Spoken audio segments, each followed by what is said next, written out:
ધોરણ 12ના વિદ્યાર્થીઓ માટે કોલેજ એડમિશનની પ્રક્રિયા શરૂ થઈ ચૂકી છે, ત્યારે શાળાઓ દ્વારા માર્કશીટ અને લિવિંગ સર્ટિફિકેટ ન આપવામાં આવતા વિદ્યાર્થીઓને મોટી મુશ્કેલીનો સામનો કરવો પડી રહ્યો છે। આ મુદ્દે સુરતના સાંસદ મુકેશ દલાલે ગુજરાતના શિક્ષણ મંત્રી તેમજ જિલ્લા કલેક્ટરને પત્ર લખીને તાત્કાલિક હસ્તક્ષેપની માંગ કરી છે। સાંસદ મુકેશ દલાલે પત્રમાં જણાવ્યું છે કે હજી સુધી શાળાઓએ વિદ્યાર્થીઓને માર્કશીટ અને મૂળ લિવિંગ સર્ટિફિકેટ આપ્યા નથી, જેના કારણે વિદ્યાર્થીઓ જાતિના દાખલા, નોન ક્રિમિલિયર સર્ટિફિકેટ જેવા આવશ્યક દસ્તાવેજો બનાવવામાં પણ અસમર્થ બન્યા છે। પરિણામે કોલેજ એડમિશન માટેના ફોર્મમાં અટવાઈ ગયા છે અને વિદ્યાર્થીઓ તેમના વાલીઓ પણ ચિંતામાં મુકાયા છે। સાંસદે વિનંતી કરી છે કે શિક્ષણ વિભાગ અને જિલ્લા વહીવટી તંત્રે તાત્કાલિક આ બાબતની નોંધ લઈને શાળાઓને માર્કશીટ અને એલસી વિતરિત કરવાના નિર્દેશો આપવામાં જોઈએ। ઉપરાંત દસ્તાવેજ વિનાના વિદ્યાર્થીઓનું એડમિશન રોકાય નહીં તે માટે કામચલાઉ વ્યવસ્થા કરવા પણ તેમણે સૂચન કર્યું છે।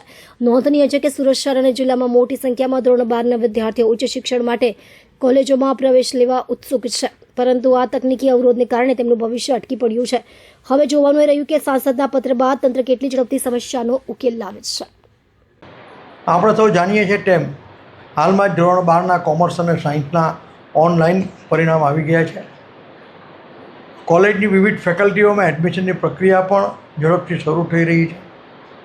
કોલેજમાં એડમિશન માટે વિવિધ પ્રકારના દસ્તાવેજો જેવા કે જાતિનો દાખલો, નોન ક્રિમિનલ સર્ટિફિકેટ, આવકનો દાખલો વગેરે દસ્તાવેજોની વગેરે પેપર્સની જરૂર પડતી હોય છે, પરંતુ એ મેળવવા માટે પણ ઓરિજિનલ સ્કૂલ લિવિંગ સર્ટિફિકેટ અને ઓરિજિનલ માર્કશીટની જરૂર પડતી હોય છે। પણ ટેકનિકલ કારણોસર હજુ સુધી આ ઓરિજિનલ માર્કશીટ અને ઓરિજિનલ સ્કૂલ લિવિંગ સર્ટિફિકેટ વિદ્યાર્થીઓને મળી શક્યા નથી। તેને કારણે એ લોકોને વિવિધ પ્રકારના જે સર્ટિફિકેટની જરૂર છે, નોન ક્રિમિનલ સર્ટિફિકેટ, જાતિનો દાખલો જેવા, તે નથી મળી શકતા।